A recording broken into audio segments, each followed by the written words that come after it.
Pangulong Bongbong Marcos nagbabala. Sa mga nagpapakalat ng fake news dyan, panoorin mo ito. Kakambal ng kampanya ay ang mga intriga at batuhang putik na tinatawag na fake news. Iwas kanan na rin yan. Kaya dapat maingat tayo mga mamamayan. Sabi nga natin, ang bagong Pilipino ay marunong kumilatis sa tama at maling impormasyon. Kaya ngayon, naghanap na naman ang fake news at disinformation. Ang isa sa mga kinatutuwa ko sa mga rally na pinupuntahan namin ay nakikita ko mismo yung mga sumusuporta sa atin sa mga sila ay tunay na Pinoy. Hindi lang ito mga keyboard warrior o troll, mga totoong tao po sila. Nakakamayan natin, makakausap natin, at nakukulis natin. Laban kontra fake news, kanyang panawagan. Disinformation at mga kasinungalingan, sama-sama po nating labanan.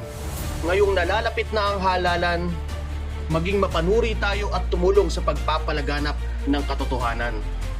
Tulad ng sinabi ng ating presidente, pumili ng tamang kandidato na ating iboboto. Maging mapanuri at labanan ang disinformation. Sama-sama po nating labanan ang fake news.